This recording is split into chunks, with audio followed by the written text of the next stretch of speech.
இந்தியாவோட மிகப்பெரிய அச்சுறுத்தல் அப்புட்ன்னா, சீனா, பாகிஸ்தான். 2 பயலுக கூட ஏதோ ஒரு காலகட்டத்தில நம்ம சண்ட போட்டே தீருவோம் அப்படிங்கிறது தான், இன்னைக்கு இல்ல என்னைக்கும் உள்ள நெலைம. அதனால ஒரு யுத்தத்துக்கு என்னைக்கும் இந்திய ராணுவம் தயாரா தான் இருக்கும். அது எந்த சூழ்நிலையில வெடிச்சாலும் சரி. இம்மீடியட்டா ஃபார்வர்ட நோக்கி ராணுவம் கிளம்பிரும் அப்படிங்கிற மாரி ஸ்ட்ராட்டஜிலாம் வந்து வச்சு உட்கார்ந்திருக்கும். இதெல்லாம் ஒரு பக்கம் இருந்தாலும், இன்னொரு பக்கம் ஒரே நேரத்துல 2 யுத்தத்த நம்மள சந்திக்க விட்டுருவாய்ங்க அப்படிங்கிறது தான் எல்லாரோட கணிப்பு. அதுக்கான தயார் நிலையில இருக்கணும் அப்படிங்கிறது தான் ராணுவத்துல எல்லா நிலையில இருக்கக்கூடிய ராணுவ அதிகாரிகளும் திட்டங்கள் போடுறார்கள். அரசியல்வாதிகளும் திட்டங்கள் போடுறோம். ஏன் அப்புட்ன்னா, சீனாவும், பாகிஸ்தானும் தன்னோட எல்லைகள்ல ஒரே நேரத்துல சேட்டைய காட்டும் அப்படிங்கிறது தான். இது பத்தாது அப்படின்னு அதாவது இந்த பயலுகளுக்கு ஓவர் நக்கல் திமிருத்தனம். பங்களாதேஷ் பகுதிகள்லயும் வெடிச்சுட்டா, இனக்குழுவா அங்கருந்து வெடிச்சுட்டா, அப்படிலாம் வாய் பேசுனாய்ங்க. டேய் அவன் வெடிக்கிறதெல்லாம் தனிடா. முதல்ல நீ 2 சைடு யுத்தத்த சமாளிச்சு வெற்றி கொண்டு வா, இல்ல ஒளிஞ்சு போய் தொல அப்படிங்கிற மாரி பாகிஸ்தான்ல ட்ரிகர் ஆயிருச்சு. பாகிஸ்தான் இப்ப இருமுனை தாக்குதல சந்திக்குது. பாகிஸ்தான் ராணுவம் ஒரே ஒரு தாக்குதல்னாலே ஓடி போய் ஒளிஞ்சுக்குவாய்ங்க. எது? அவனுங்க நாட்டுக்குள்ள, அவனுங்க நாட்டு ராணுவ முகாமையே சேலஞ்ச் பண்ணி தீவிரவாதிகள் யுத்தத்துக்கு வந்தாலே, ஓடி போய் ஒளிஞ்சிருவாய்ங்க. ஏன் அப்புட்ன்னா, அவனுங்க திருப்பி பதிலடி குடுக்கணும் அப்புட்ன்னா, ஆப்கானிஸ்தானுக்குள்ள போய் குடுக்கணும். அது எப்படிப்பா நம்மனால முடியும்?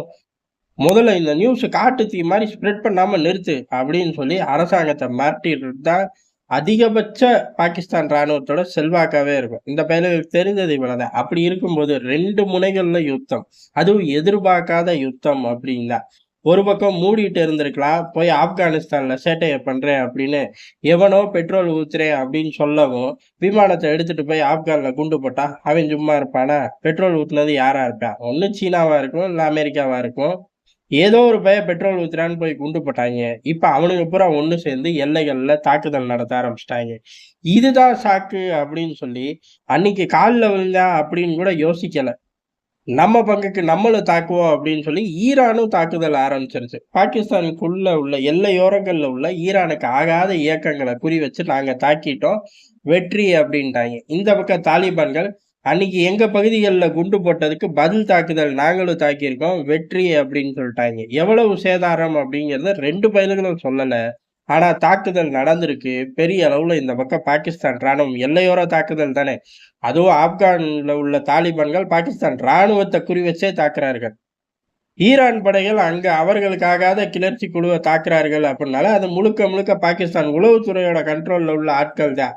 அப்ப நேரடியா பாகிஸ்தான் ராணுவம் அடி வாங்குது. எங்க 2 முனைகள்ல 2 ஆட்கள் கிட்ட இருந்து. ஒண்ணு ஈரான் கிட்ட, ஒண்ணு தாலிபான் கிட்ட இருந்து. இதுக்கு பதில் தாக்குதல் செய்யணும். முதல்ல இந்த தாக்குதல கண்டிக்கணும். அதுக்கே அங்க ஆள் ஒரு பய அட்ரஸ் இல்ல. தாலிபான்கள் அறிவிச்சுட்டார்கள். அதாவது தாக்குதல் நடந்தோனே அறிவிச்சுட்டாங்க. "டேய் நாங்க படைகள திரட்டுறோம். பதிலடி உறுதி" அப்படின்னு. சொன்ன மாரியே 15,000 வீரர்கள எல்லை பக்கம் டிப்ளாய் பண்ணி தாக்குதலை ஆரம்பிச்சுட்டார்கள். பாகிஸ்தானோட ஒவ்வொரு பார்டர் செக் போஸ்ட்டை குறி வச்சு தாக்குறார்கள். அமெரிக்க ஆயுதங்கள் சும்மா கில்லி மாரி விளையாடுது. அண்ணே சும்மா விட்டுட்டு போவானா? ஆனா அது பூரா ஏதோ இந்தியாவுக்கு எதிரா தான் திரும்பும் அப்படின்னு பாகிஸ்தான் ஒத்த கால்ல நின்னுச்சு. "இல்ல, இல்ல உனக்கு எதிரா மட்டும் தான் திரும்பும் பாரு" அப்படின்னு ஜோலி முடிஞ்சு போச்சு. செக் போஸ்ட் பூரா அடி வாங்குதா, பதிலுக்கு தாக்குதல் நடத்தணும். இந்த நேரம் பார்த்து ஈரான் பயலுகளும் தாக்குதல் பண்ணிட்டாய்ங்க. இப்ப ஈரானுக்கு தாக்குதலா, தாலிபான்களுக்கு பதில் தாக்குதலா? 2 பேர் பக்கமுமே கால்ல போய் விழுந்துருவாய்ங்க. அதிகபட்சம் ஏதாச்சும் ஒரு வேடிக்கை காட்டுவாய்ங்களே ஒழிய, பாகிஸ்தான் ராணுவம் 2யும் போய் சமாளிக்க தான் விரும்பும். அத தாண்டி ஒரு யுத்த களத்துக்குள்ள முடியாது. அப்படியே போணும்னாலும் இருமுனை யுத்தம். பாகிஸ்தான் வரலாற்றிலே தூக்கிட்டு இருக்கும்போது கூட, ஒரு தளபதி களவுகள் இருக்க மாட்டார். இருபுலை யுத்தத்த எல்லாம் நம்ம சந்திக்க வேண்டியது வரும் அப்படின்னு. ஏன் அப்படிலாம் ஒரு புலை யுத்தம் அப்படின்னாலே, நம்ம தான் போய் கால்ல விழுந்துருவோமே! அப்புறம் எதுக்கு 2 சைடு இருந்து நம்மள அடிக்கிறதுக்கு? அப்படின்னு நெனச்சுக்கிட்டு இருந்த பயலுகளுக்கு, நல்ல ஒரு நேரத்துல பொருளாதாரம் அப்படிங்கிறது அதல பாதாளத்துல கிடக்கு.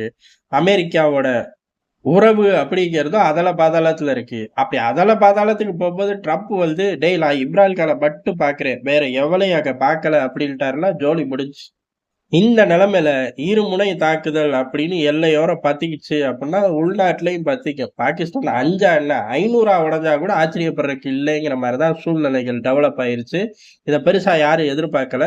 இது இப்படியே ஹீட் ஜெனரேட் ஆகிக்கிட்டே போச்சு அப்படின்னா, பாகிஸ்தான் மிக விரைவில் 2 வருஷத்துக்குள்ள எத்தன மாகாணத்த வேணாலும் பிரிச்சுக்கலாம் அப்படிங்கிற ரேஞ்சுக்கு போய் நின்றுங்கிறது எதார்த்தமான உண்மை. நன்றி, வணக்கம்.